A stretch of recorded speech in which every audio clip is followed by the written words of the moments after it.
Please নদী আপু, তুমি আমার সঙ্গে এরকমটা করো না। আমার বাবার সম্পর্কে তুমি কোনো আইডিয়াই রাখো না আমার বাবা ঠিক কী করতে পারে।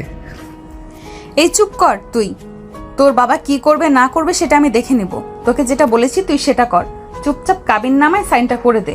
না, আমি এটা কখনোই করব না, কারণ আমি খুব ভালো করে জানি আমি যদি আমার বাবার অনুমতি ছাড়া কিছু করি তাহলে আমার বাবা আমাকে মেরেই ফেলবে। সো প্লিজ তুমি আমাকে এখান থেকে যেতে দাও। তুই আমাকে বলবি আর আমি তোকে এখান থেকে যেতে দেবো, এটা তুই ভাবলি কি করে? আমি কি তোকে কিডন্যাপ করে নিয়ে এসেছি তোকে ছেড়ে দেওয়ার জন্য নাকি? প্রথমে তো তুই আমাকে বিয়ে করবি, তারপর তোকে নিয়ে একেবারে তোদের বাড়িতে যাব। তোমার দুটি পায়ে ধরি নদী আপু, প্লিজ তুমি এরকম রাগ করো না। আমি এটা কখনোই করতে পারবো না।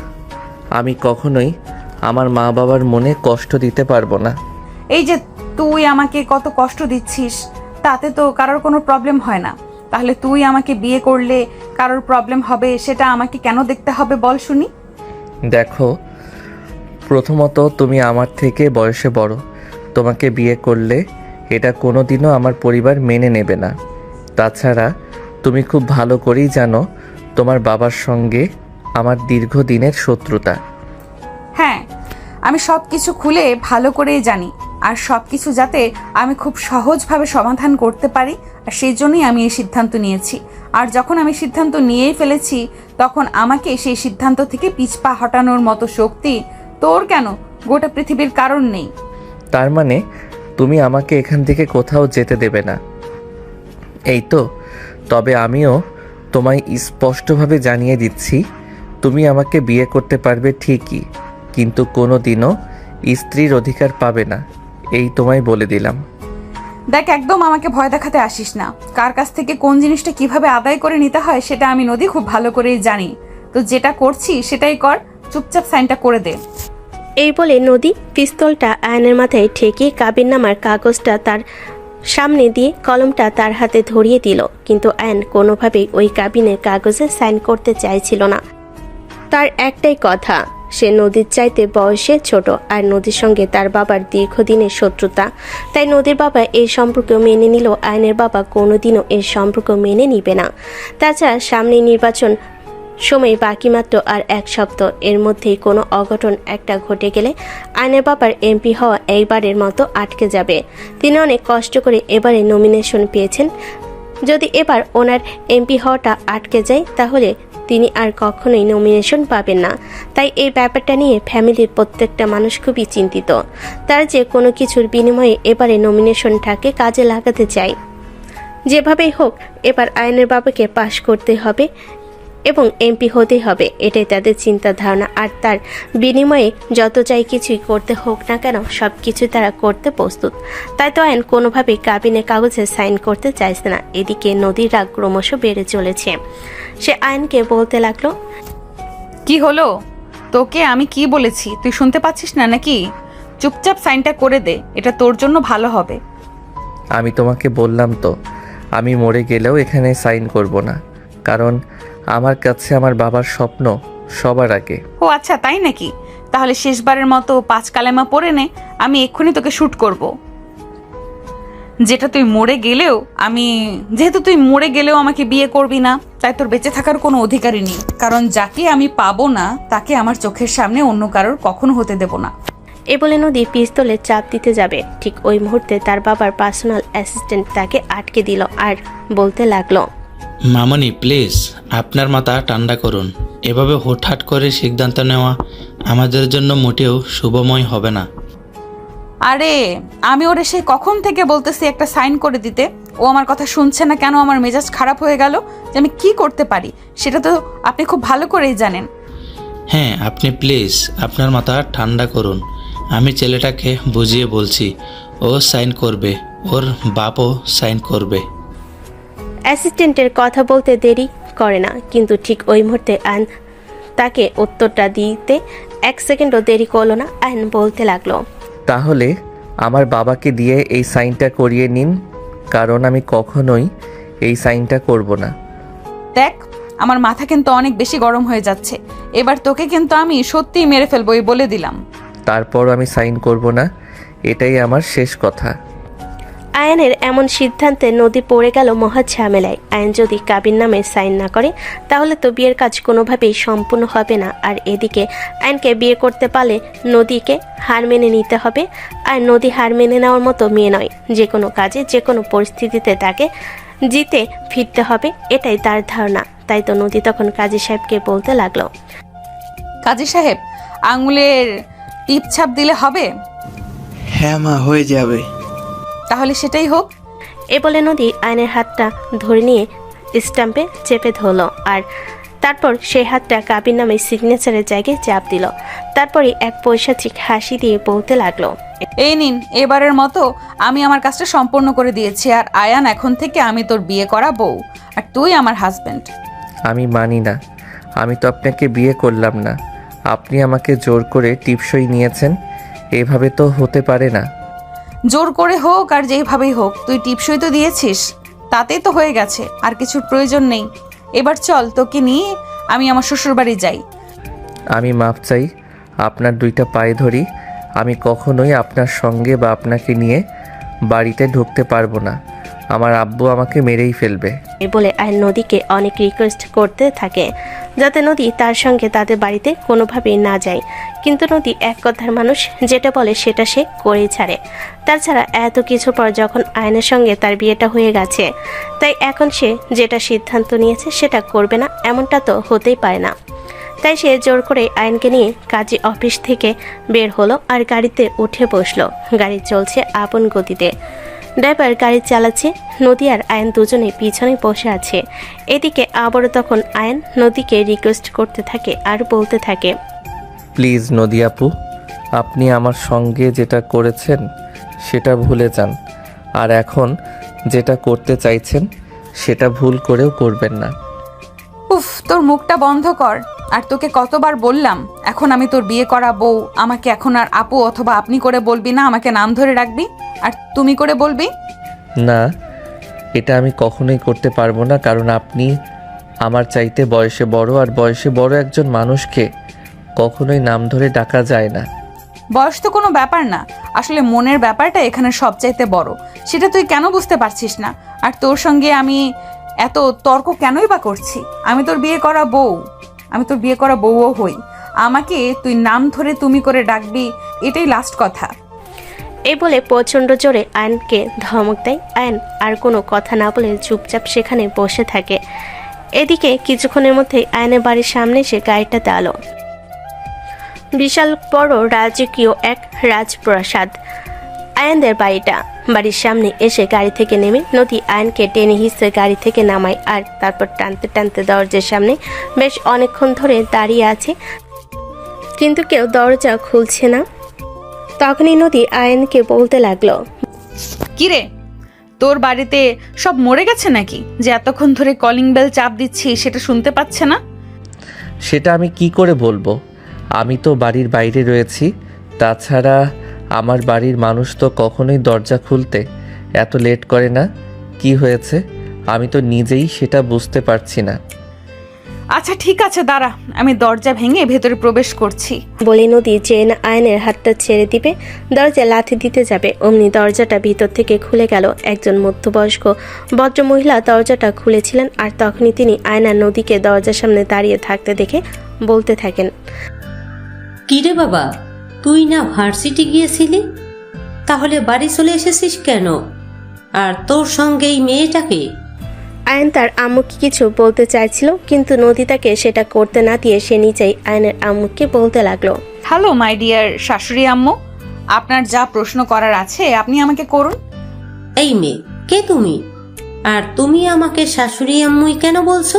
আরে এই যা, শাশুড়ি আম্মু দেখি নিজের পুত্রবধূকে চিনতে পারছেন না, এরকমটা করলে চলবে নাকি? এই মেয়ে, তুমি তোমার বেয়াদবি মার্কা কথাবার্তাগুলো বন্ধ করো। আমি তোমার সঙ্গে কোনো কথা বলতে চাইছি না, আমি আমার ছেলের সঙ্গে কথা বলতে চাই।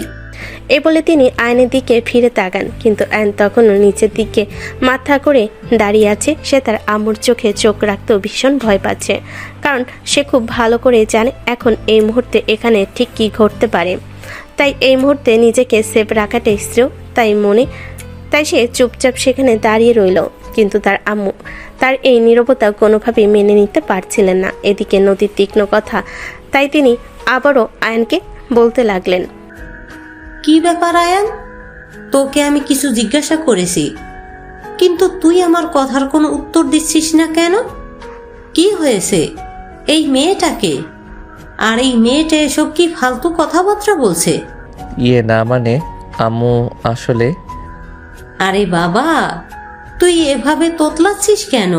কি হয়েছে সেটা আমাকে খুলে বল। কি হয়েছে সেটা যদি তুই আমাকে খুলে না বলিস, তাহলে আমি বুঝবো কেমন করে? আসলে আম্মু না মানে দেখ আয়ান, আমি একদম সত্যি কথাই বলছি। এখন কিন্তু আমার ভীষণ মেজাজ খারাপ হচ্ছে, আর তার পরিণাম কি হবে সেটা কিন্তু তুই খুব ভালো করেই জানিস। আরে শাশুড়ি আম্মু, আপনি এভাবে আমার জামাইকে ধমকাতে পারেন না। আমি আপনাকে যেটা বলছি সেটা আপনি শুনতে পাচ্ছেন না কেন? এই মেয়ে, একদম চুপ করো তুমি। আমি তোমার সাথে কোনো কথা বলছি না, সেটা কি তুমি বুঝতে পারছো না? তোমার কি লজ্জা শরম বলতে জিনিসটাই নেই নাকি? আরে শাশুড়ি আম্মু, এসব আপনি কি বলছেন? এখানে লজ্জা শরম আসছে কোথা থেকে? আমি কি বস্ত্রবিহীন অবস্থায় আপনার সামনে দাঁড়িয়ে আছি নাকি? হায় আল্লাহ, তুমি মাটি ফাঁক করে দাও, আমি তার ভিতরে ঢুকে যাই। একটা মেয়ে মানুষ এতটা নির্লজ্জ হতে পারে, সেটা তো আমি এই মেয়েটাকে না দেখলে কখনোই বুঝতেই পারতাম না। আল্লাহ, তুমি আমায় রক্ষা করো। আরে শাশুড়ি আম্মু, প্লিজ আপনি এভাবে বলবেন না। আপনি যদি এক্ষুনি মাটির ভেতরে ঢুকে যান, তাহলে তো সবাই মনে মনে ভাববে আমি একটা অলক্ষী, এই সংসারে প্রবেশ করার আগেই নিজের শাশুড়িকে খেয়ে ফেলেছি। সো প্লিজ আপনি আমাকে এত বড় একটা বদনামের ভাগিদার করবেন না। এভাবে কথা হচ্ছিল নদী এবং আয়নের আম্মু দুজনের মাঝখানে। এদিকে আয়ন সবকিছু হা করে তাকিয়ে থাকে। দেখতে সে যেন কোনো কথা বলার ভাষা হারিয়ে ফেলেছে। কিবা বলবে এখানে, আর কিবা তার বলার আছে।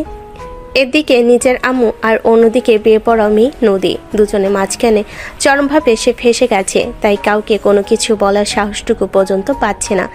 এদিকে নদী কখনো কিছু বলে সে শুনবে না। অন্যদিকে মায়ের মুখের ওপর কথা বলার সাহস কোনোদিনই আয়নের ছিল না, তাই চুপচাপ দাঁড়িয়ে দাঁড়িয়ে দেখা ছাড়া আর কিছুই করার ছিল না তার।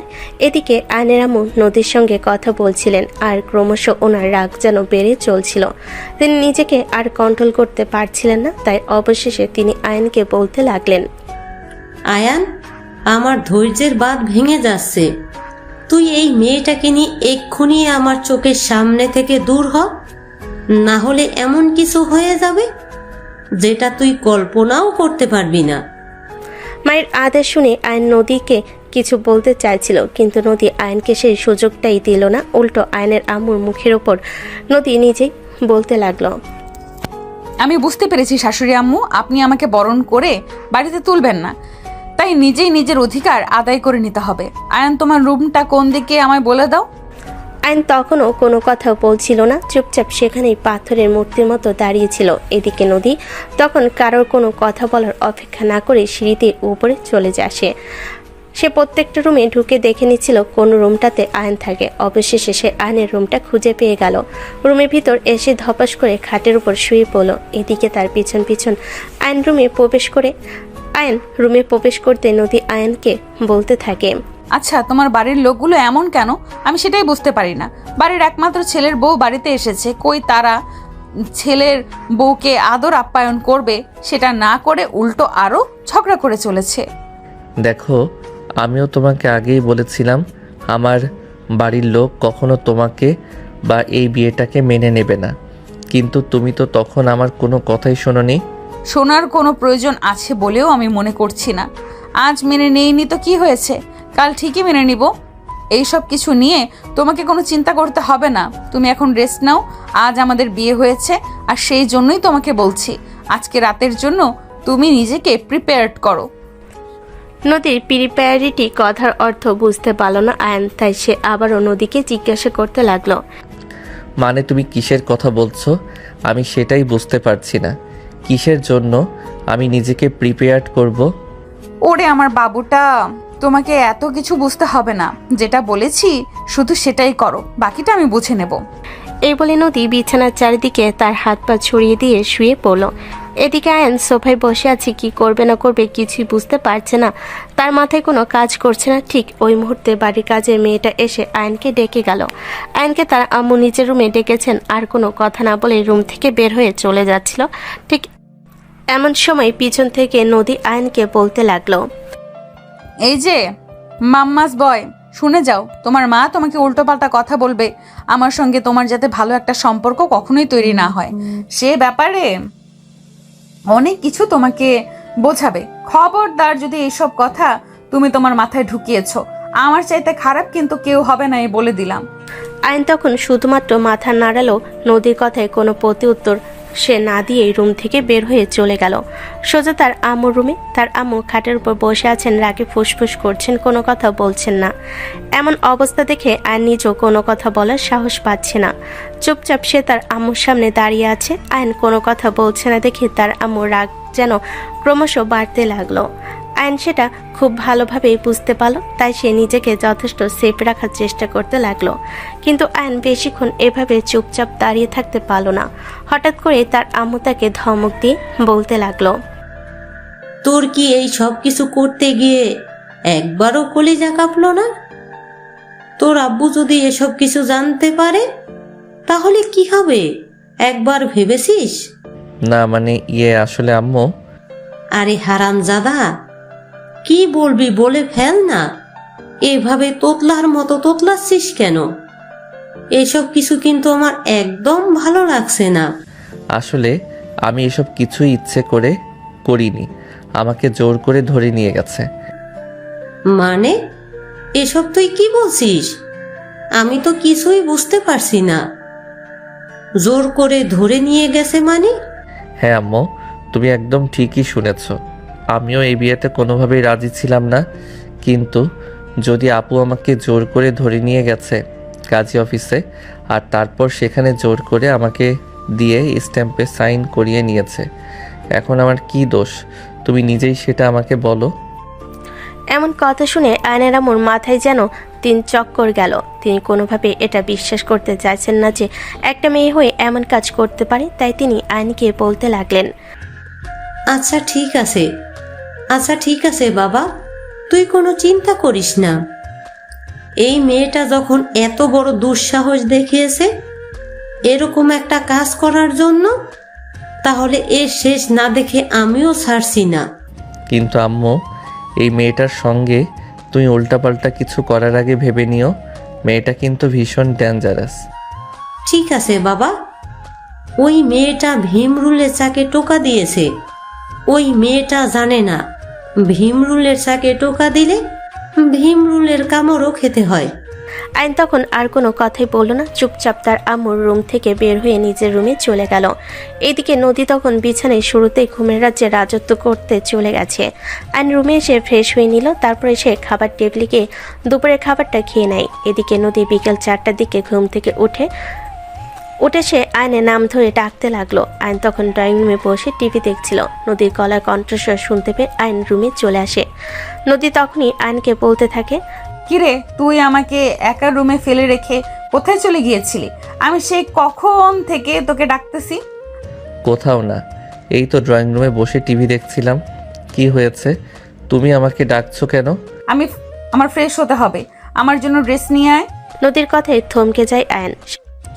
সে তখন নদীকে বলতে থাকে, আরে আমি তোমার জন্য কোথা থেকে ড্রেস নিয়ে আসবো?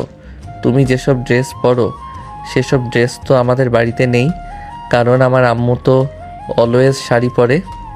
আরে ওই হারামজাদা আমাকে কখনো শাড়ি পরতে দেখেছিস নাকি? আমি তো সবসময় ওয়েস্টার্ন ড্রেসই ক্যারি করি। হ্যাঁ, একদমই তাই। আমিও তো তোমাকে সেটাই বলতে চাইছি। আমাদের বাড়িতে তো কেউ ওয়েস্টার্ন পরে না, তাছাড়া আমাদের বাড়িতে তো মেয়ে মানুষ বলতে শুধু আম্মু আছে। তাহলে এখন আমি তোমার জন্য ড্রেস কোথা থেকে আনবো? আরে ওই হারামজাদা শপিং মলে গিয়ে ড্রেসের অভাব পড়েছে নাকি? তুই এক্ষুনি আমার জন্য গিয়ে ড্রেস নিয়ে আসবি। সময় জাস্ট 20 মিনিটের মধ্যে যদি আমি ড্রেস না পাই তাহলে তোর এমন অবস্থা করব সে তখন বুঝতে পারবি। আরে বাবা, এটা কোন ধরনের কথা বলছো? আমি তো সেটাই বুঝতে পারছি না। আমি নিজে কোনোদিন নিজের জন্য একটা সুতা পর্যন্ত কিনিনি, আর সেখানে কিনা তুমি বলছো তোমার জন্য ড্রেস কিনে আনতে। তাহলে কি তুই এত বছর কাপড় চোপড় পরিধান করা ছাড়াই বড় হয়েছিস নাকি? না, ব্যাপারটা আসলে সেরকম নয়। আমার আম্মু সবসময় আমাকে সব কিছু কিনে দেন, তাই কখনোই আমাকে নিজের জন্য কিছু কিনতে হয়নি। এই কথা শুনে নদী তখন আয়ানকে বলতে লাগলো, দেখ, তুই তখন কি করেছিস না করেছিস সেটা একান্তই তোর ব্যক্তিগত ব্যাপার।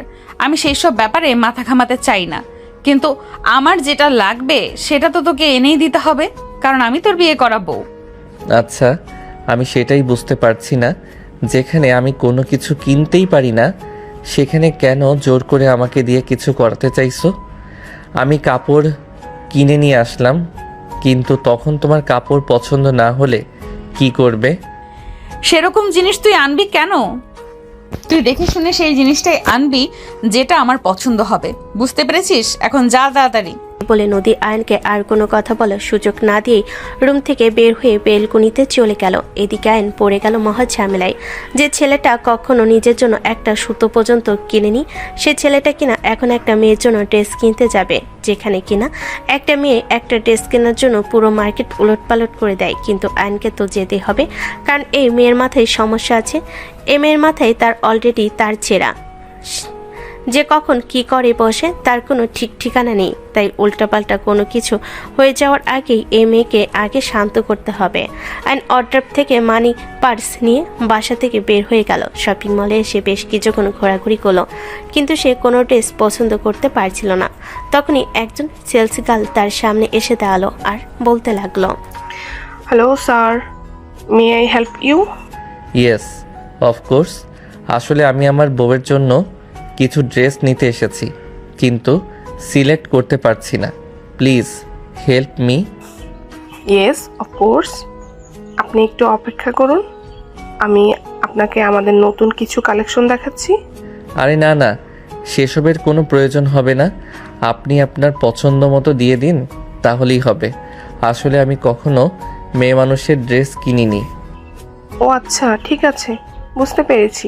আপনি নিশ্চয়ই নিউলি ম্যারেড।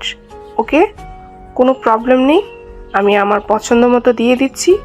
আশা করি আপুর ভীষণ পছন্দ হবে।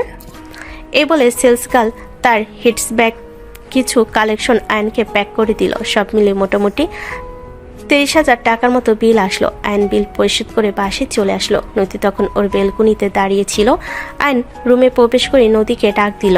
নদী আয়নের কণ্ঠস্বর শুনে রুমে প্রবেশ করে। আয়নের হাতে অনেকগুলো শপিং ব্যাগ দেখে নদী ভীষণই অবাক হয়। সে কখনো কল্পনাও করতে পারেনি আয়ন এতগুলো শপিং করে নিয়ে আসবে তার জন্য।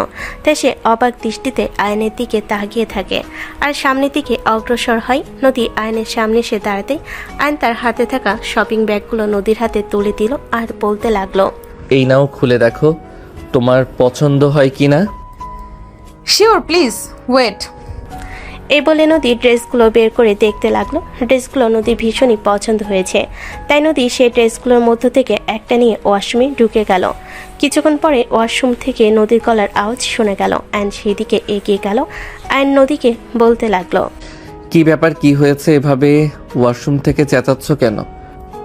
ওই কানা, আমার কি স্বাদ লেগে গেছে নাকি চেঁচাতে? তুই এগুলো কি নিয়ে এসেছিস? কেন? তুমি যেমন ড্রেস ক্যারি করো সেই রকমই তো নিয়ে এসেছি। আর এখানে ড্রেস তো আমার সাইজে হচ্ছে না, তাহলে এখন আমি পরবো কিভাবে? ও আচ্ছা, এই ব্যাপার। তাহলে এখন আমি কি করতে পারি সেটাই আমাকে বলে দাও।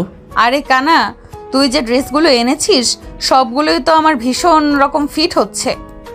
এগুলো গায়ে দিলে তো আমি নিঃশ্বাস নিতে পারবো না। তাহলে এখন আমি কি করব তুই বল? আরে এটা কি আর আমি জানতাম নাকি? আমি তো তোমাকে আগেই বলে দিয়েছি আমি কখনো নিজের জন্য ড্রেস কিনি না। তাহলে তোমার জন্য ড্রেস কিনবো কিভাবে? এটা তো তোমার আগেই বোঝা উচিত ছিল। আরে হারামজাদা, এখন এসব কথা রাখ। কিভাবে এখন বিপদ থেকে বার হতে পারবো সেটাই বল। দাঁড়াও, একটা বুদ্ধি আছে। তুমি একটা কাজ করতে পারো, তুমি আমার ড্রেসগুলো পরে নিতে পারো। এ বলে আয়ন আলমারি থেকে তার একটা শার্ট আর একটা প্যান্ট নদীর দিকে এগিয়ে দিল। আয়নের শার্ট নদীর গায়ে লাগলো, প্যান্ট কোনোভাবেই পরতে পারলো না। তখনও নদী পড়ল মহা ঝামেলায়।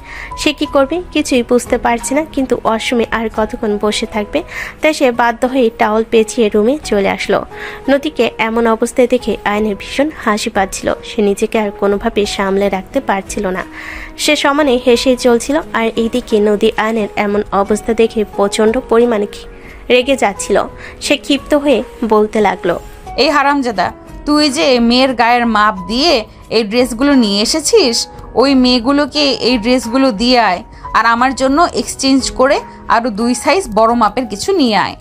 ও আচ্ছা ঠিক আছে, ব্যাপার না, তুমি ওয়েট করো, আমি যাচ্ছি। এই বলে আইন রুম থেকে বের হতে যাবে, ঠিক ওই মুহূর্তে তার আম্মু এসে তার পথ আঁকলে দাঁড়ালো আর বলতে লাগলো, এই বাড়িতে তোমার ড্রেস চেঞ্জ করার কোনো প্রয়োজন নেই। তুমি যে সব ড্রেস পরে এসেছো সেই সব ড্রেস পরেই রেডি হয়ে নাও।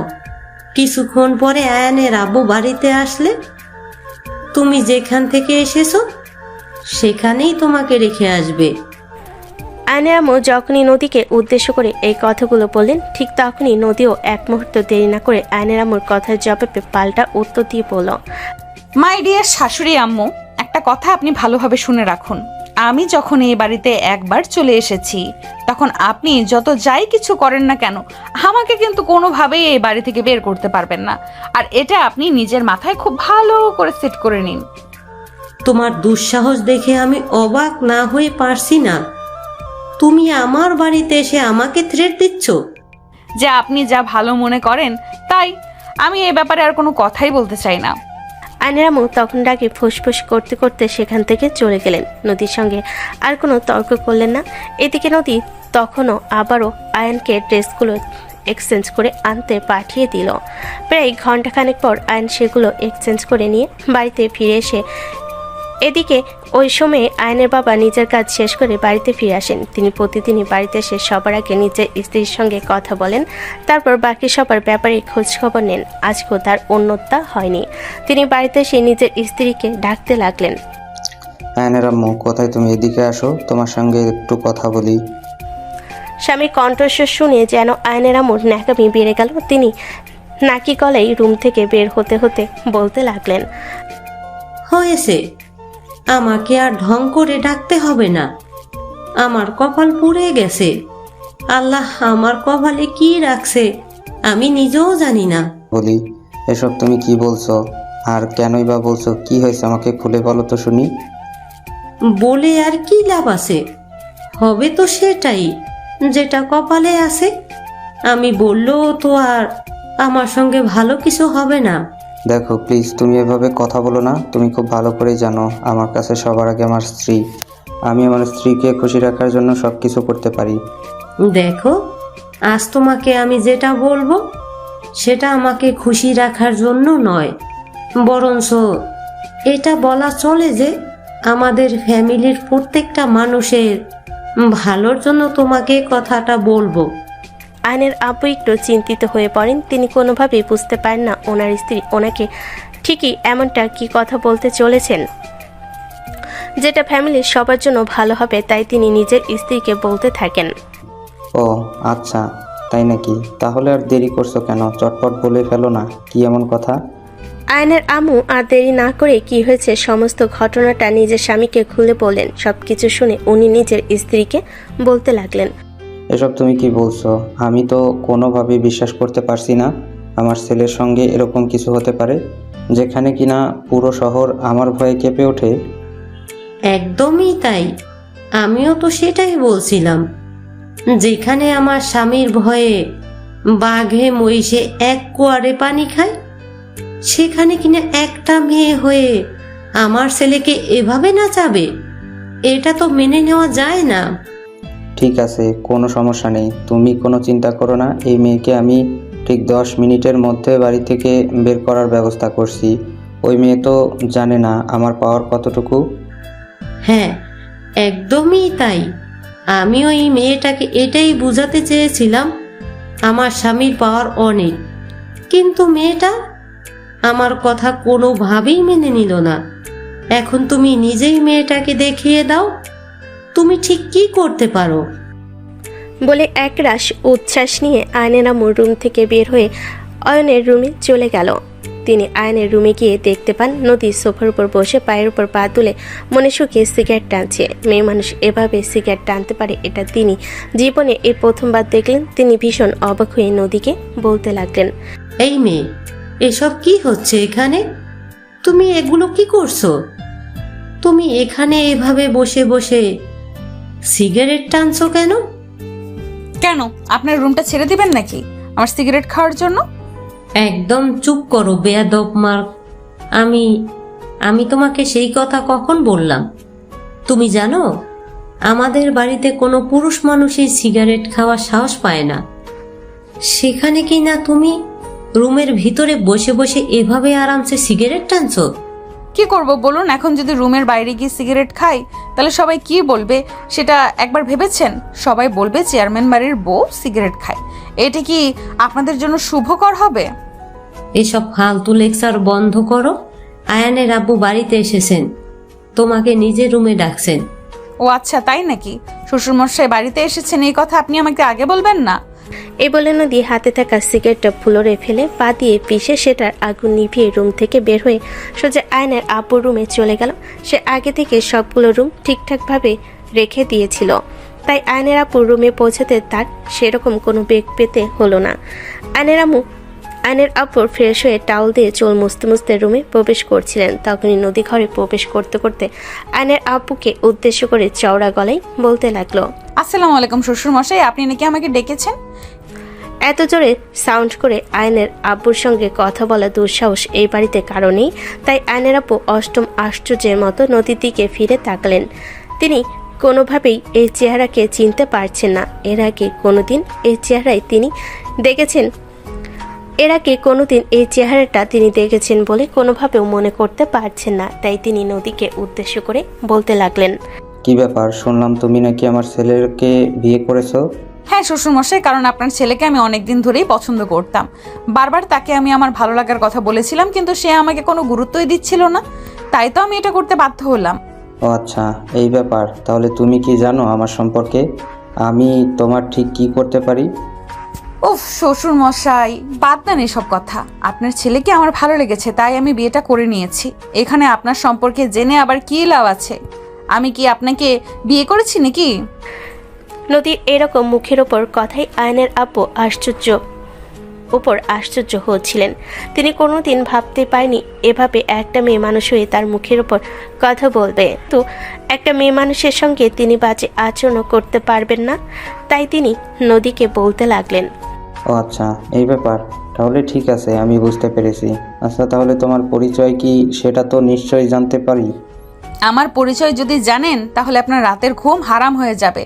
তার চাইতে বরঞ্চ এটাই ভালো হয়, যতদিন পর্যন্ত আমি নিজের থেকে আপনাকে আমার পরিচয় না দেই ততদিন পর্যন্ত আপনি আমার ব্যাপারে কোনো কিছু জানতে চাইবেন না। নদী এরকমটা কথায় আরও বেশি আশ্চর্য হন। আনের বাবা তিনি কোনোভাবে বুঝতে পারেন না নদী এরকম কথা কেন বলছে, কেমন রয়েছে নদীর এই কথার পেছনে।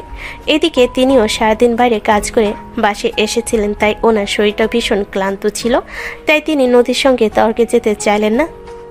তাই তিনি তখন নদীকে বলতে লাগলেন, তুমি এখন নিজের রুমে যাও। আমি সারাদিন অনেক পরিশ্রম করে এসেছি, এখন টায়ার্ড আছি। অন্যের পয়সা মেরে দিলেও যে কেউ টায়ার্ড থাকতে পারে সেটা আপনাকে না দেখলে সত্যিই বুঝতে পারতাম না মাই ডিয়ার শ্বশুর মশাই। বাড়িতে আসা নতুন পুত্রবধূর কাছে এমন কথা কখনোই প্রত্যাশা করেনি আয়নের আপু। তাই তিনি ভীষণ রকম আশ্চর্য হয়ে নদীকে বলতে লাগলেন, মানে তুমি কি বলতে চাইছো? আমি তো কিছুই বুঝতে পারছি না।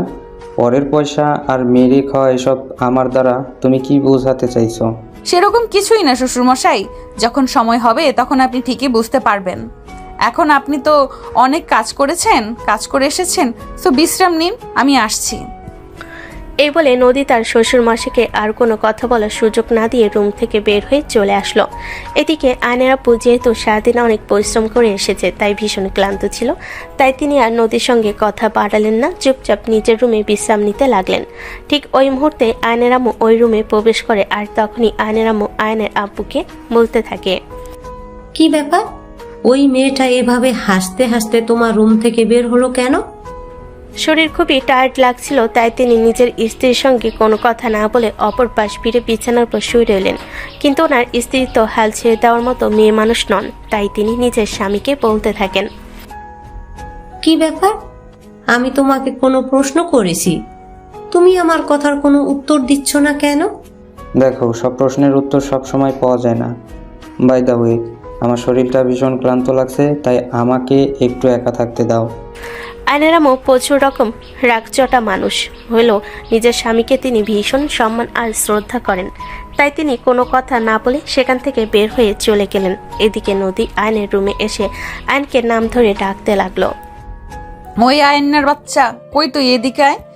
বেসুরো গলায় চিৎকার দিয়ে এভাবে ডাক দেওয়াতে বাড়ির প্রত্যেকটা মানুষই প্রায় নদীর এই ডাকটা শুনতে পেয়েছিল, কিন্তু তারপরও কেউ কোনো কথা বলার সাহস পেল না, কারণ সবাই দেখতে পেয়েছিল আয়নের আব্বু নিজেই নদীর সঙ্গে কোনো তর্কে যায়নি। তাই সবাই মনে মনে এটাই ভেবে নিয়েছিল যে এই মেয়ে নিশ্চিত ডেঞ্জারাস কেউ হবে। সবাই নদীর থেকে দূরে থাকাটাই নিজেকে সেফ মনে করতে লাগলো।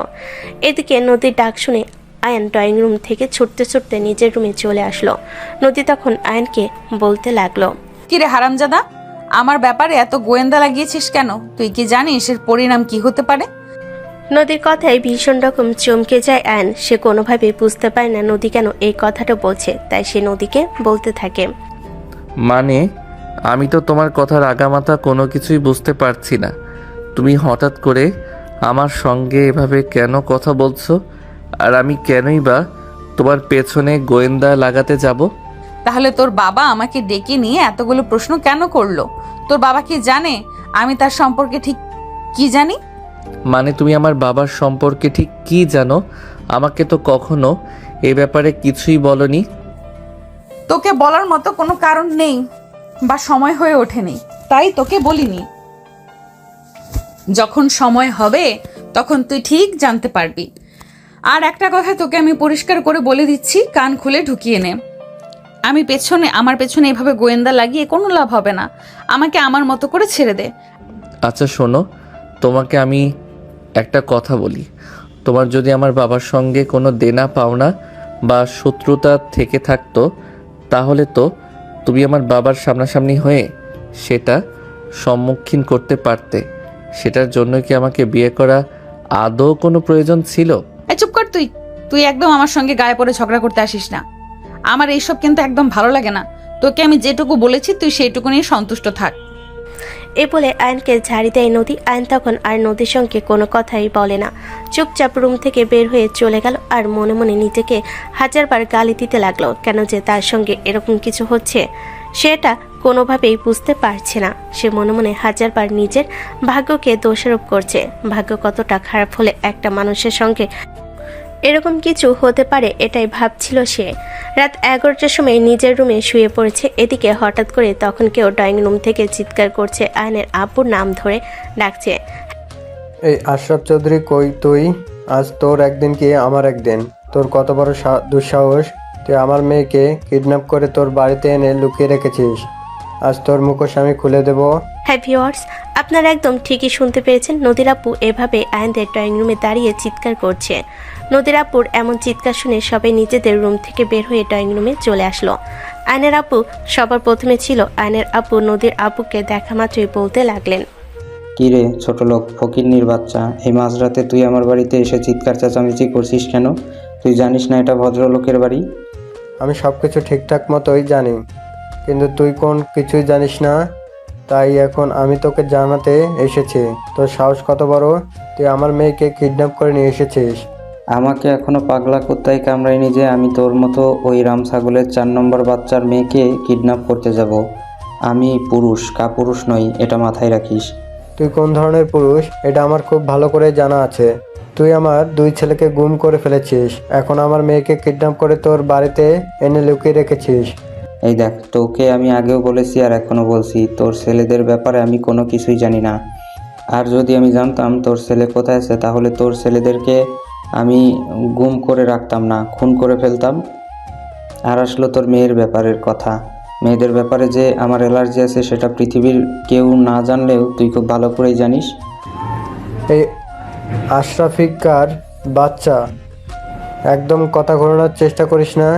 আমি খুব ভালো করে জানি তুই আমার মেয়েকে কিডন্যাপ করে এনেছিস। তুই ছাড়া এই শহরে কারো বুকের পাঠা নেই আমার মেয়ের দিকে হাত বাড়ায়।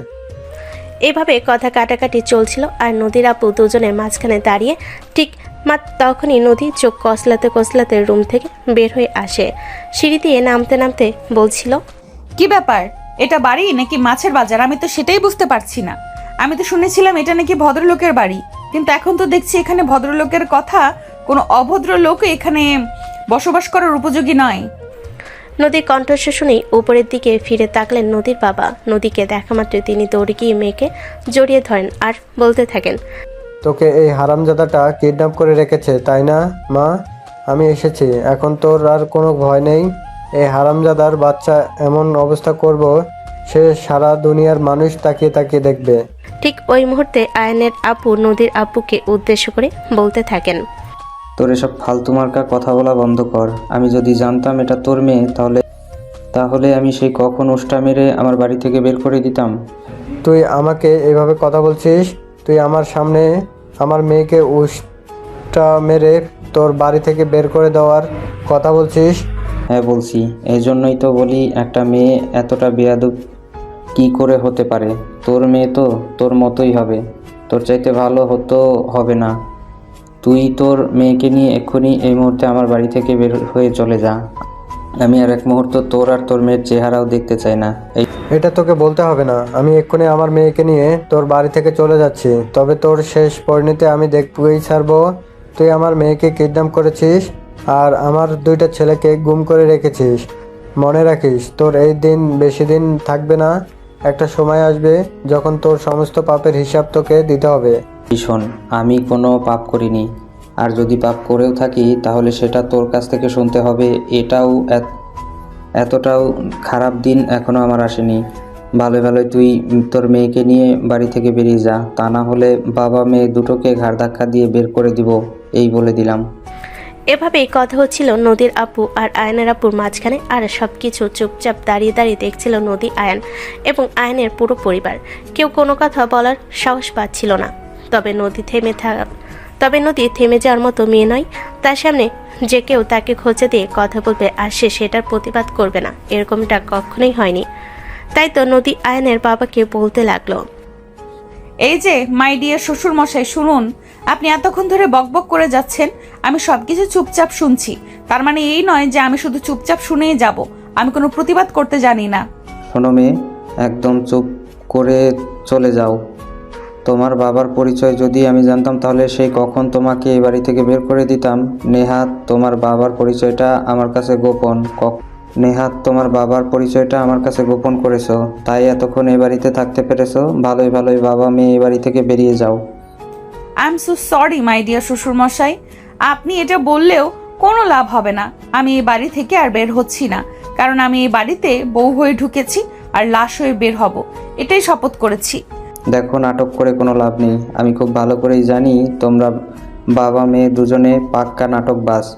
আমার হাত কতটা লম্বা সে সম্পর্কে তোমাদের কোনো ধারণা নেই, তাই আমি চাই না তোমাদের সঙ্গে আচরণ খারাপ করতে। আপনার হাত কতটা লম্বা সেটা জেনে আমার কোনো লাভ নেই শ্বশুরমশাই।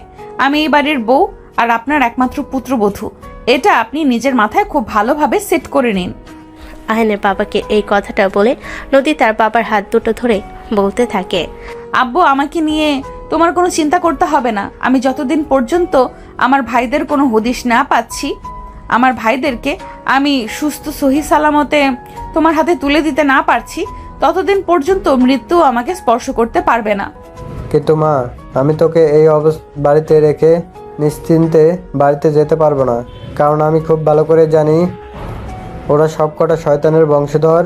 এরা তোর ক্ষতি করেই ছাড়বে। আমার ক্ষতি করার মতো দুঃসাহস ওদের নেই। ওরা পারলে চেষ্টা করে দেখুক। তুমি নিশ্চিন্তে বাড়িতে যাও। তুমি তোমার মেয়ের উপর এইটুকু ভরসা রাখতেই পারো। এই বলে নদীর বাবা সেখান থেকে মেয়েকে ছাড়া যেতে না চাইলেও নদী তার বাবাকে জোর করে ও বাড়ি থেকে চলে যেতে বাধ্য করলো। এদিকে নদীর বাবা চলে যাওয়ার পরে নদী আয়নের বাবার সম্মুখীন হয়ে দাঁড়ালো আর তারপর আয়নের বাবাকে উদ্দেশ্য করে বলতে লাগলো, শ্বশুরমশাই, এবার তো আপনি আমার পরিচয় পেয়ে গেছেন, তাহলে আপনি নিজেই ভেবে নিন এরপর থেকে আপনার প্রতিটা সেকেন্ড কতটা আতঙ্কের ভেতর কাটবে। আমাকে আতঙ্ক দেখাবে, এরকম কোনো মায়ের সন্তান পৃথিবীতে পয়দা হয়নি। আর তুমি তো সামান্য একটা মেয়ে মানুষ মাত্র। এ বলে আয়নের বাবা সেখান থেকে নিজের রুমে চলে যাচ্ছিলেন। সিঁড়ি দিয়ে যখন তিনি উপরের দিকে উঠছিলেন তখনই পিছন থেকে নদী বলতে থাকে, মাই ডিয়ার শ্বশুর মশাই, আমি মেয়ে বলে আমাকে তুচ্ছ তাচ্ছিল্য করবেন না। একটা কথা মনে রাখবেন, আপনার ধ্বংসের কারণ আমি হব। আপনাকে ধ্বংস না করা পর্যন্ত আমি ক্লান্ত হব না। নদীর কথায় আয়নের বাবা তার দিকে হাসি দিয়ে সেখান থেকে চলে গেলেন। এদিকে নদী বেশ কিছুক্ষণ ড্রয়িং রুমে দাঁড়িয়ে থাকাতে আয়ন নদীকে বলতে থাকে, কি ব্যাপার, আমরা এখানে এভাবে আর কতক্ষণ দাঁড়িয়ে থাকবো? চলো না রুমে যাওয়া যাক, আমার তো ভীষণ ঘুম পাচ্ছে। কথাটা শোনা মাত্রই নদী একটা শয়তানি মার্কা হাসি দিয়ে আয়নের দিকে ফিরে তাকালো আর বলতে লাগলো, ওরে আমার জামাইটা, তোকে ঘুমাতে হবে। তুই হয়তো ভুলে গেছিস আজ আমাদের শুক্রাত। মানে তুমি কি বলছো? আমি তো কিছুই বুঝতে পারছি না। সব কিছু যেন আমার মাথার উপর দিয়ে যাচ্ছে। কি বলতে চাইছো একটু ক্লিয়ারলি বলবে কি? রুমে চলো, তারপর তোমাকে বুঝিয়ে দিচ্ছি। এ বলে আয়নকে নিয়ে নদীর রুমে চলে আসলো। এইদিকে নদীর বাবা খালি হাতে বাড়িতে ফিরে আসতে দেখে নদীর আম্মু এগিয়ে আসেন। মেয়েকে ওনার স্বামীর সঙ্গে দেখতে না পেয়ে তিনি নিজের স্বামীকে প্রশ্ন করেন, কি ব্যাপার, তুমি খালি হাতে ফিরে এলে যে? মেয়ে কোথায়? মেয়েকে খুঁজে পাওনি? মেয়েকে খুঁজে পেয়েছি, কিন্তু মেয়ে নিজেই আমার সঙ্গে আসেনি। এমন কথাই অবাকের চূড়ান্ত সীমায় পৌঁছে যান নদীর আম্মু। তিনি নিজের স্বামীকে আবারও বলতে থাকেন, আরে এসব কি বলছো তুমি? মাথা টাথা সব খারাপ হয়ে গেছে নাকি তোমার? আরে না, একদমই নয়। আমার মাথা খারাপ হতে যাবে কেন? যা বলেছি একদম ঠিক কথাই বলেছি। তোমার যদি আমার কথা বিশ্বাস না হয় তাহলে তুমি নিজেই তোমার মেয়েকে একবার ফোন করে জেনে নিতে পারো। তুমি কি ভেবেছো আমি সেই চেষ্টা করিনি? আমি নদীর নাম্বারে অনেকবার ফোন করেছি, কিন্তু নাম্বার বারবার সুইচ অফ বলছে। হতে পারে হয়তো, বা ফোনে চার্জ নেই আর চার্জ দিতে ভুলে গেছে। আমি নিজে তোমার মেয়ের সঙ্গে কথা বলে এসেছি। কাল সকাল হলেই তুমি তোমার মেয়ের সঙ্গে কথা বলতে পারবে। এখন খাবার দাও, ক্ষুধা লাগছে। এ বলে নদীর আপু নদীর আম্মুকে আর কোনো কথা বলার সুযোগ না দিয়ে খাবার টেবিলে চলে গেলেন। নদীর আম্মু নিজের স্বামীর সঙ্গে আর তর্ক করার সাহস পেলেন না, কারণ তিনি খুব ভালো করেই জানেন ওনার স্বামী কখনোই এয়ারকি ঠাট্টা পছন্দ করে না। যা বলেন একদম স্ট্রেট ফরওয়ার্ড সত্য কথাই বলেন। তাই এবারও তিনি ভেবে নিলেন যে ওনার স্বামী একদম সত্য কথাই বলেছে। তাই তিনি খাবার টেবিলে ওনার স্বামীর জন্য খাবার সাজিয়ে রাখলেন। কিছুক্ষণের মধ্যে নদীর আপু ফ্রেশ হয়ে খাবার টেবিলে এসে বসলেন। খাওয়া দাওয়া শেষ করে রুমে চলে গেলেন বিশ্রাম নেওয়ার জন্য। কিন্তু নদীর আম্মু কোনোভাবেই এটা নিশ্চিত হতে পারছিলেন না যে নদী একদমই ঠিক আছে আর কোনো সেফ জায়গায় আছে। তাই তিনি আবারও নিজের স্বামীকে বলতে লাগলেন, আচ্ছা তুমি আমাকে একটা সত্যি করে বলো তো কথা। আমি নিজের মনকে কোনোভাবেই শান্ত করতে পারছি না। আমার মেয়েটা ঠিকঠাক আছে তো?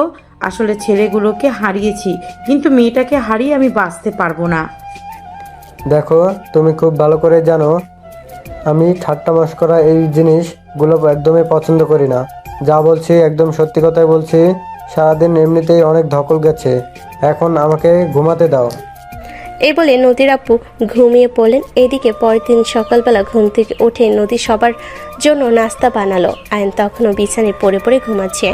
আয়নের বাবা প্রতিদিন সকালবেলা বাসা থেকে নাস্তা করে তারপরেই বের হন। তিনি সকালবেলা নাস্তা টেবিলে এসে দেখতে পান সারা টেবিল জুড়ে হরেক রকমের খাবার দিয়ে সাজানো, যেটা তাদের বাড়িতে সচরাচর কখনো সেরকমভাবে হয়ে ওঠে না। কারণ আয়নের বাবা কখনোই সকালবেলা ভারী কোনো খাবার খান না। তাদের ফ্যামিলির অন্যান্য মানুষগুলো ঠিক এরকমই, তারা সকালবেলা খুবই হালকা এবং সামান্য খাবার খেয়ে থাকেন। তাই তো তিনি খাবার টেবিলে এত রকমের খাবার দেখে ভীষণ রকম অবাক হন এবং আয়নের আম্মুকে ডাকতে থাকেন, এই কই গেলা তুমি? একবার এদিকে আসো তো। আয়নের আব্বুর কণ্ঠস্বর শুনে রুম থেকে বের হয়ে আসেন আয়নের আম্মু। তিনি নিজেও খাবার টেবিলে এসে এত বাহারি রকমের নাস্তার আইটেম দেখে অবাক হয়ে বলতে থাকেন, এত খাবার নাস্তার টেবিলে কোথা থেকে এসেছে? কে বানিয়েছে এসব খাবার? আমি তো কোনোদিন এসব খাবার বানাইনি। এটা শুনে আয়নের আব্বু তো ভীষণ রকম আশ্চর্য হন। তিনি তো ভেবে পান না কে তাদের বাড়িতে এত সাত সকালে ঘুম থেকে উঠে এত রকমের নাস্তা বানিয়েছে। তাই তিনি আয়নের আম্মুকে বলতে থাকেন, মানে এসব তুমি বানাওনি? তাহলে কে বানিয়েছে এসব? আমাদের বাড়িতে তো আর অন্য কোনো মেয়ে মানুষ নেই? তখনই কিচেন থেকে বের হয়ে আসে নদী আর তার শ্বশুরমশাইয়ের সম্মুখীন হয়ে বলতে থাকে, কেন শ্বশুরমশাই, আপনি কি আমাকে চোখে দেখতে পান না নাকি? আমি আপনার পুত্রবধূ আর এই বাড়ির নতুন সদস্য, সেটা কি আপনি ভুলে গেছেন? নদীর এমন কথাই নদীর শ্বশুর শাশুড়ি দুজনেই তার দিকে ফিরে তাকায়। নদীর শাশুড়ি তাকে কিছু বলতে চাইলে নদী ওনাকে বাধা দিয়ে নিজেই বলতে থাকেন, আমি তোমাকে একবার বলে দিয়েছি, তোমাকে আমি আমার বাড়ির পুত্রবধূ হিসেবে মানি না। এই কথাটা কি তোমার কানে যায়নি? তার আগে আপনি নিজেই নিজেকে প্রশ্ন করে দিন, আমি আপনাকে যে বললাম আমি আপনার পুত্রবধূ, সেটা আপনার কান দিয়ে ঢোকেনি নাকি? নিজের স্বামীকে এভাবে তুচ্ছ তাচ্ছিল্য করে কথা বলতে কখনো দেখেনি আয়নের আম্মু। তাই তিনি ভীষণ রকম রেগে গিয়ে নদীকে বলতে থাকে, এই মেয়ে, তোমার সাহস দেখে আমি অবাক না হয়ে পারছি না। কত বড় দুঃসাহস তোমার! তুমি আমার স্বামীর সঙ্গে মুখে মুখে তর্ক করছো? তুমি জানো ওনার পাওয়ার সম্পর্কে? I am so sorry my dear শাশুড়ি আম্মু। কারো পাওয়ার এ ব্যাপারে জেনে আমার কোনো লাভ নেই। আমি এখানে যেটা করতে এসেছি সেটা করে তবে এখান থেকে যাব। তার আগে যত বাধা বিপত্তি আসুক না কেন, আমাকে এখান থেকে এক পাও সরাতে পারবে না। এটা আপনার মাথায় ভালোভাবে সেট করে নিন। নদীর এমন কথাই আয়নের আপু নিজের রাগ আর কোনোভাবেই কন্ট্রোল করতে পারছিলেন না। তিনি বাহিরের একটা মেয়ের সঙ্গে রাগ দেখানো নিতান্তই বোকামি ছাড়া আর কিছুই না, এটাই তিনি মনে করেন। তাই তিনি নদীকে কোনো কথা না বলে নিজের স্ত্রীকে বলতে লাগলেন, তোমাকেও বলি হারি, বাড়িতে বাইরের মেয়ে এসে কিচেনে কেন ঢুকতে যাবে? তুমি কি করছিলে? তুমি সকালবেলা ঘুম থেকে উঠে আমার জন্য নাস্তা বানাতে পারলে না?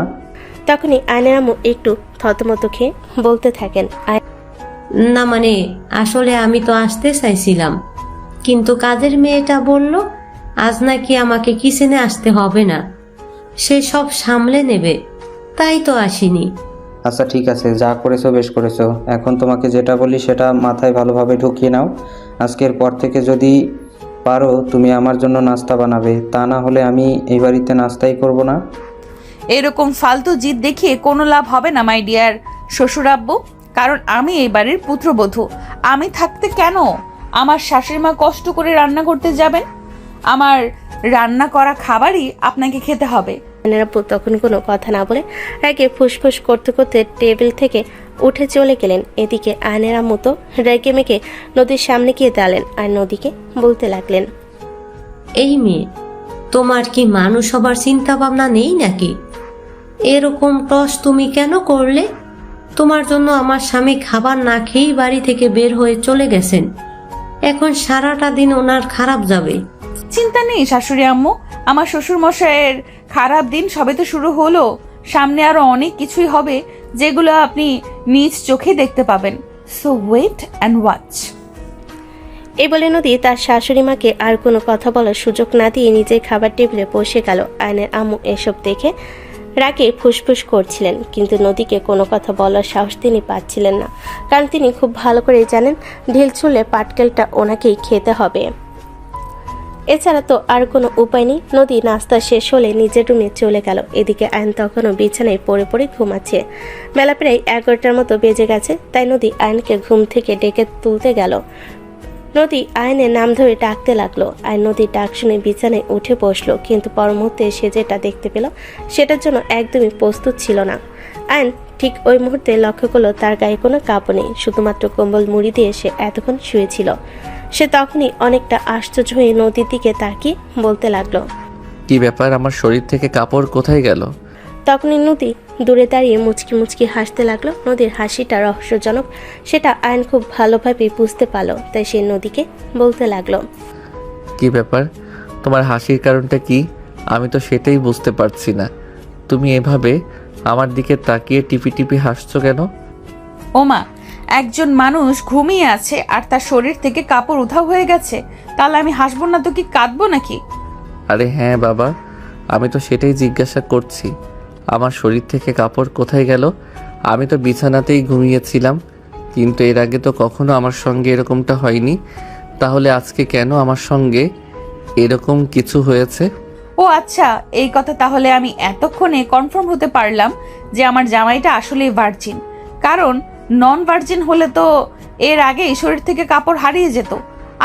মানে তুমি আমার সঙ্গে আবার উল্টাপাল্টা কিছু করনি তো? আরে না না জামাই, এরকমটা কখনো চিন্তাও করো না। তোমার বউয়ের চরিত্র একদম ঠিক আছে। আর যাই করি না কেন, নিজের জামাইয়ের সঙ্গে উল্টাপাল্টা কিছু করার চিন্তা তো কখনোই করতে পারি না। যাও এখন ফ্রেশ হয়ে আসো, নাস্তার টেবিলে তোমার জন্য নাস্তা রেডি করা আছে। আমি নাস্তা করে নিয়েছি, আমাকে নিয়ে তোমার চিন্তা করতে হবে না। এই বলে উন্নতি ড্রেসিং টেবিলের উপর থেকে নিজের মোবাইলটা হাতে নিয়ে রুম থেকে বের হয়ে বেলকনিতে চলে গেল। এদিকে আয়ন বিছানা থেকে নেমে দেখতে পেল তার জামা কাপড় সব ফ্লোরে পড়ে আছে। সে সেখান থেকে কোনো রকমের কাপড়গুলো তুলে নিয়ে নিজেকে আবৃত করে ওয়াশরুমে ঢুকে গেল। আয়নের বাবা একজন উপজেলা চেয়ারম্যান, তিনি নিজের অফিসে বসে আছেন। তখন ওনার একজন কর্মী এসে ওনাকে বলতে লাগলেন, স্যার, আমি শুনলাম হাসনাত সাহেব নাকি আপনার নামে মামলা করেছেন আপনার ছেলেদেরকে গুম করার ব্যাপারে। সে মামলা করুক আর যাই করুক না কেন, আপনি একটা কথা সবসময় মাথায় রাখবেন, সত্যের জয় নিশ্চয়ই হবে। আমি কোনো পাপ করিনি, আমি খুব ভালো করেই জানি। তাই ওরা আমার সঙ্গে যত শত্রুতা করুক না কেন, আমার খারাপ কিছুই কখনো করতে পারবে না। এই ব্যাপারে আপনি নিশ্চিত থাকতে পারেন। হ্যাঁ স্যার, সেটা তো আমরা খুব ভালো করেই জানি। আপনি কখনো কোনো খারাপ কাজ করতেই পারেন না। তবে ওরা যেভাবে উঠে পড়ে লেগেছে, সেভাবে মনে হয় আপনার ক্ষতি করেই ছাড়বে। একটা কথা মনে রাখবেন, সত্যের পথে থাকলে কষ্ট আসবে, কিন্তু কোনো দিন ধ্বংস আসবে না। তাই আপনাকে ধ্বংস করা অসম্ভব। আল্লাহ আমার সহায় আছেন, তিনি আমাকে বাঁচিয়ে নেবেন। ঠিক আছে স্যার, আমি তাহলে আসি। আপনি নিজের খেয়াল রাখবেন। শুনেছি ওরা নাকি ভীষণ রকমভাবে বেপরোয়া হয়ে লেগে আছে, যে কোনো সময় আপনার যে কোনো রকম ক্ষতি করে দিতে পারে। এই বলে উনি আয়নের আপুর অফিস থেকে বের হয়ে চলে গেলেন। এদিকে আয়নের আপু নিজের অফিসে বসে বসে ভাবছেন, এটা কি সত্যি নাকি ওনাকে ফাঁসানোর জন্য মিথ্যা মিথ্যা এরকম নাটক সাজানো হয়েছে। কারণ নদীর আপু ছিলেন পৌর উপজেলার ওনার একমাত্র প্রতিদ্বন্দ্বী। নদীর আপু এরকম কিছু করতে পারে বলেই ধারণা করেন তিনি, কিন্তু সত্যটা কি সেটাই তিনি এখনো বুঝতে পারেনি। তাই তিনি শুধুমাত্র সময় অপেক্ষা করছেন কখন সত্যটা সবার সামনে আসবে। তবে তার জন্য ওনাকে কত সময় অপেক্ষা করতে হবে সেটা ওনার অজানা। তবে এই মুহূর্তে এটা ছাড়া তো আর কোনো কিছুই কর নেই।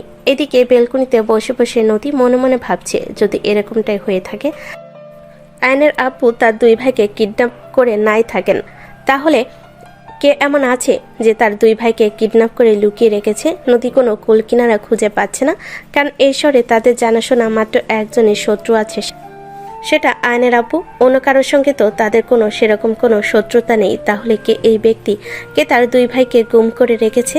তখনই নদীর চিন্তা ভাবনায় ছেদ ঘটিয়ে আয়ন পিছন থেকে বলতে থাকে, কি ব্যাপার, শুনলাম তুমি নাকি এসব ফালতু নাস্তা বানিয়েছো। আমরা কেউই এসব ফালতু নাস্তা খাই না, সেটা কি তুমি জানো না? হঠাৎ করে পেছন থেকে আয়নের এমন কথায় ভীষণ রকম রেগে যায় নদী। সে চিৎকার দিয়ে আয়নকে বলতে থাকে, তুই খাবি, তোর ঘাড় খাবে। আমি এত কষ্ট করে রান্না করেছি, তাহলে তুই খাবি না কেন? আর যেগুলো খাস সেগুলো কোনো মানুষের খাবার?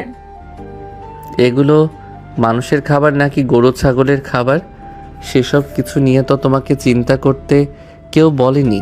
কিন্তু তুমি এসব উল্টাপাল্টা রান্না কেন করেছো?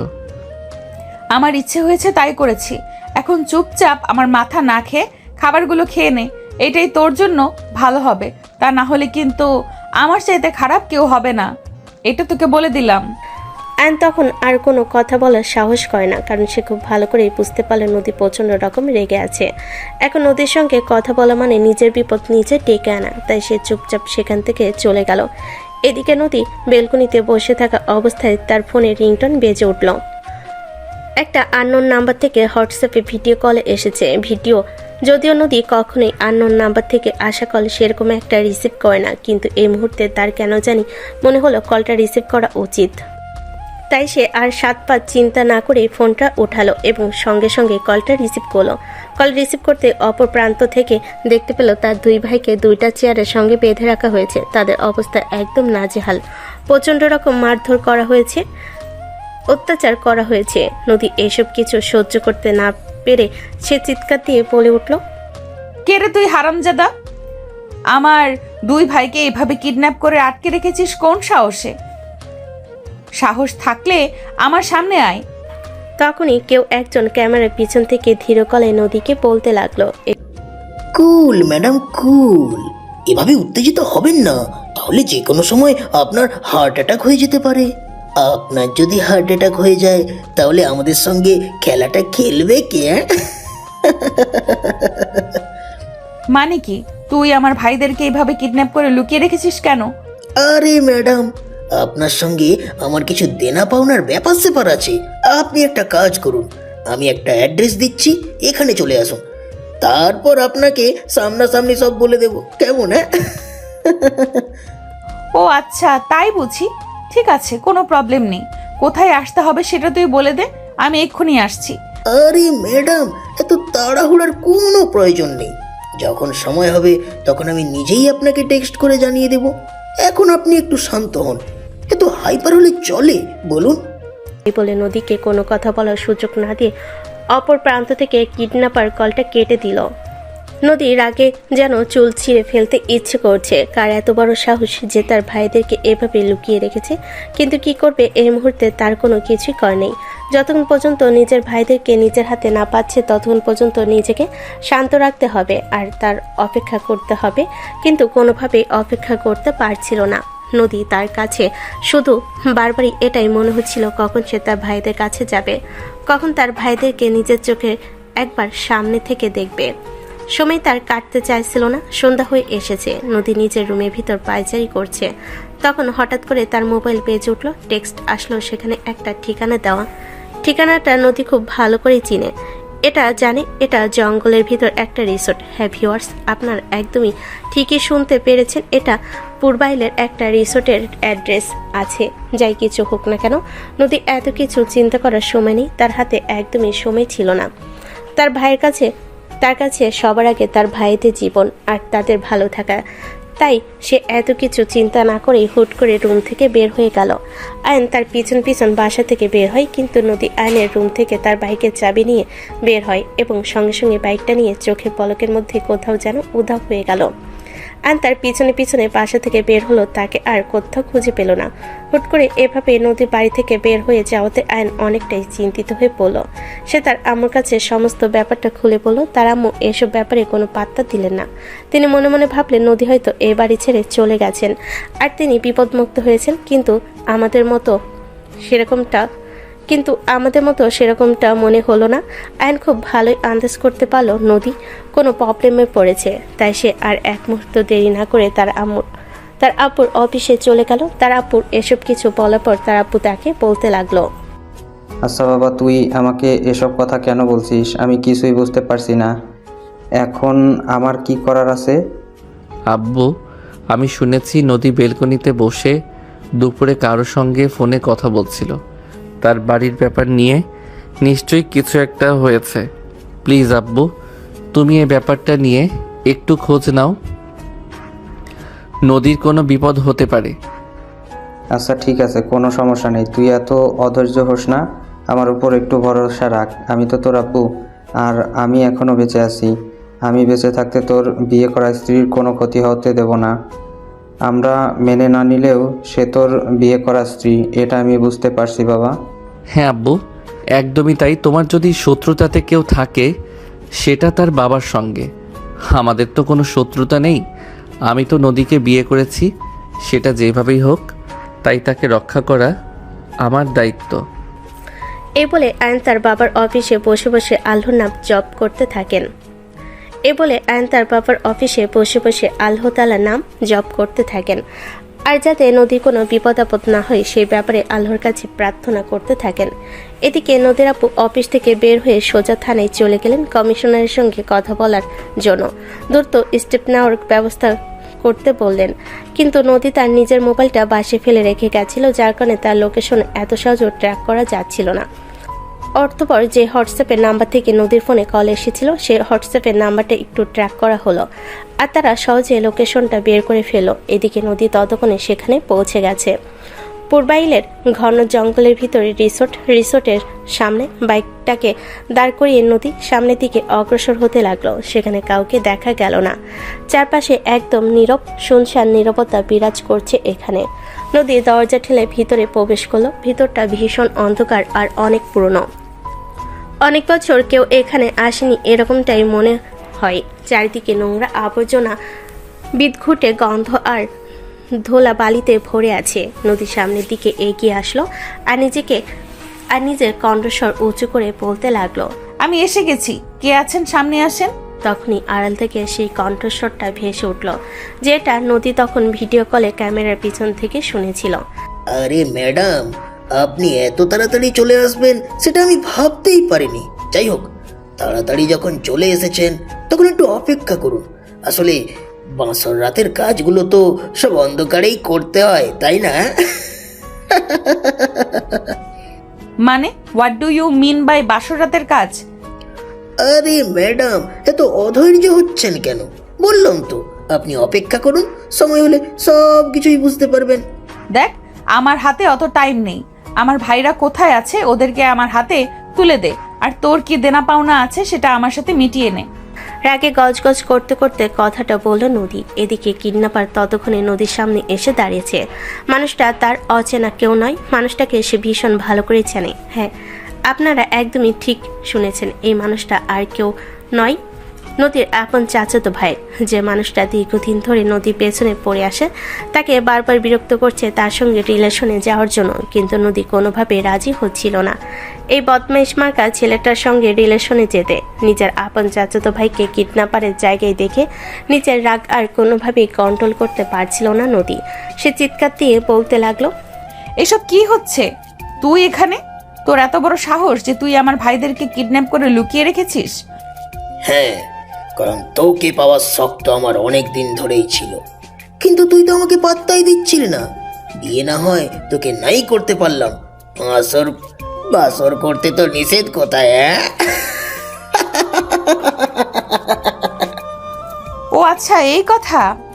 তুই আমার সঙ্গে বাসর করবি এটা তো তুই আমাকে আগে বললেই পারতি, তাহলে একেবারে রেডি হয়ে তবেই আসতাম, তাহলে তো পুরো মজাটাই পেতি। আরে সেটার কোনো প্রয়োজন নেই, তুই এমনিতেই হট আছিস, তোর থেকে এমনিতেই মজা নেওয়া যাবে। এখন চল, ভিতরে রুম রেডি করা আছে। সে না হয় যাওয়া যাবে, কিন্তু তুই আমাকে আগে এটা বল আমার ভাইয়েরা কোথায় আছে। আগে আমি আমার ভাইয়ের সঙ্গে দেখা করব, তারপর তোর সঙ্গে দেনা পাওনার হিসাব বুঝে নিব। কাম অন, আমি ফাজিল হতে পারি কিন্তু মিথ্যেবাদী নয়। তোর ভাইরা আমার কাছেই আমার পাওনাটা আমাকে বুঝিয়ে দিলি, তুই তোর ভাইদেরকে পেয়ে যাবি। এই বলে নদী ওই ছেলেটার সঙ্গে যেতে না চাইলে সেই নদীর হাত ধরে অনাইচ্ছাকৃতভাবে উপরের রুমে নিয়ে যাচ্ছিল। ঠিক ওই মুহূর্তে পুলিশ ওই রিসোর্টে প্রবেশ করে আর কিডন্যাপারকে উদ্দেশ্য করে বলতে থাকে, তোর খেলা শেষ হয়ে গেছে, আমি চলে এসেছি। তুই এত বড় একটা জাল পেতেছিস সেটা আমরা বুঝতেই পারলাম না। হঠাৎ করে এমন কথায় পিছন ফিরে তাকায় কিডন্যাপার। সে কখনো ভাবতে পারেনি তাদের সাজানো গোছানো প্ল্যানে জল ঢেলে দেবে কেউ এভাবে। ঠিক ওই মুহূর্তে এসে নিজের পিস্তল বের করে নদীর কপালে ঠেকাতে গেলে নদী তার হাতে লাথি দিয়ে তার হাত থেকে পিস্তলটা ফেলে দিল। আর ওই মুহূর্তে পুলিশ সেটাকে জব্দ করে তাকে গ্রেপ্তার করে নিল। নদী আর পুলিশ কমিশনার সামনাসামনি দাঁড়িয়ে আছে। নদী তখন পুলিশ কমিশনারকে বলতে লাগলো, ধন্যবাদ কমিশনার সাহেব, আপনি সময় মতো এখানে এসে না পৌঁছালে আজ হয়তো আমাকে সবকিছু হারাতে হতো। ম্যাডাম ধন্যবাদ, আমাকে দিয়ে লাভ নেই। ধন্যবাদ আপনি আপনার শ্বশুর মশাইকে দিন। উনি যদি সময় মতো আমাদেরকে এই ব্যাপারটা না জানাতেন তাহলে আমরা এখানে পৌঁছাতেই পারতাম না। মানে এসব আপনারা কি বলছেন? আমার শ্বশুরমশাই নিজে আপনাদের কাছে রিপোর্ট করেছেন এই ব্যাপারে? হ্যাঁ ম্যাডাম, আপনি একদম ঠিকই শুনতে পেয়েছেন। আপনি যখন হুট করেই বাসা থেকে কাউকে কোনো কিছু না বলেই বের হয়ে যান, তখন আপনার স্বামী আপনার শ্বশুরমশাইকে সব কিছু খুলে বলেন, আর তারপরেই উনি আমাদের কাছে কমপ্লেন করতে আসেন। তারপরেই আমরা কিডন্যাপারের ফোনটা ট্রেস করে এখানেই চলে আসি, তাই ধন্যবাদটা ওনাকেই দিবেন। এই বলে পুলিশ কমিশনার সেখান থেকে চলে গেল। এইদিকে নদী তার ভাইদেরকে নিয়ে তালাবদ্ধ রুমের ভিতর একটা তালাবদ্ধ রুমের ভিতর থেকে উদ্ধার করলো। নদী তার ভাইদেরকে নিয়ে রিসোর্টের বাইরে আসতে দেখতে পেল আয়ন আর তার বাবা সেখানে দাঁড়িয়ে আছে। তার থেকে একটু দূরে দাঁড়িয়ে আছে নদীর বাবা। নদী তখন তার ভাইদের তার বাবার কাছে রেখে দিয়ে সে তার শ্বশুর মশাইয়ের সামনে গিয়ে দাঁড়ালো আর বলতে লাগলো, আই এম সো সরি, আমাকে প্লিজ ক্ষমা করে দিবেন। আমি না জেনেই আপনার সঙ্গে অনেক বাজে আচরণ করে ফেলেছি। ব্যাপার না, ছেড়ে দাও সেসব কথা। তোমার জায়গায় আমি থাকলে হয়তো এরকমটাই করতাম। বাই দ্য ওয়ে, আপনি কোনো চিন্তা করবেন না। আপনার ছেলের সঙ্গে বিয়েটা আমি ঠিক যেইভাবে করেছি, ডিভোর্সটাও আমি সেভাবেই করে দেব। ফাও একটা সম্পর্কে নিজেকে জড়িয়ে রাখবো না।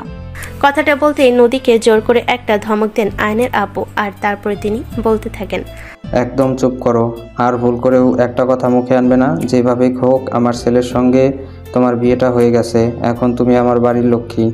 চলো আমার সঙ্গে, কালকেই আমি আবার মহাধুমধামের সঙ্গে তোমাদের বিয়ের আয়োজন করব। আর হ্যাঁ বিআই সাহেব, আপনিও কিন্তু সেখানে উপস্থিত থাকবেন। কথাটা শুনে নদীর খুশিতে দুই চোখ দিয়ে দু ফোঁটা নোনা জল গড়িয়ে পড়ল। সে তার শ্বশুরকে পা ছুঁয়ে সালাম করে। ঠিক তখনই নদীর শ্বশুরমশাই নদীকে মাথায় হাত দিয়ে দোয়া করে দেন আর সেই সঙ্গে বুকে জড়িয়ে নিয়ে বলতে থাকেন, সুখী হও মা, সারা জীবন আমার ছেলেটাকে এভাবেই ভালোবেসে আগলে রেখো। এই তোমার কাছে আমার একমাত্র চাওয়া। দুজনে অনেক ভালো থেকো, আল্লাহ তোমাদের জন্য ভালো কিছু রাখুক। এই বলে তিনি আয়ানকে নদীর হাতে তুলে দিলেন আর তাদের সুন্দর সুখী একটা নতুন জীবনের জন্য আল্লাহর কাছে প্রার্থনা করলেন। সুপ্রিয় ভিউয়ার্স, এভাবেই শুরু হলো নদী এবং আয়নের নতুন একটা পথ চলার গল্প। আমাদের আজকের গল্পটা এই পর্যন্তই ছিল। গল্পটা আপনাদের কাছে কেমন লেগেছে ছোট্ট একটা কমেন্টে জানাবেন। ভালো লাগলে লাইক, কমেন্ট অ্যান্ড শেয়ার করে পাশেই থাকবেন। নিত্য নতুন ভালোবাসার গল্প পেতে আমাদের চ্যানেলটিকে সাবস্ক্রাইব করবেন। এতক্ষণ সাথে থাকার জন্য ধন্যবাদ। সবাই ভালো থাকবেন, সুস্থ থাকবেন। আবারও দেখা হবে নতুন কোনো এক ভালোবাসার গল্পে। সে পর্যন্ত সবাই অপেক্ষায় থাকুন। আল্লাহ হাফেজ।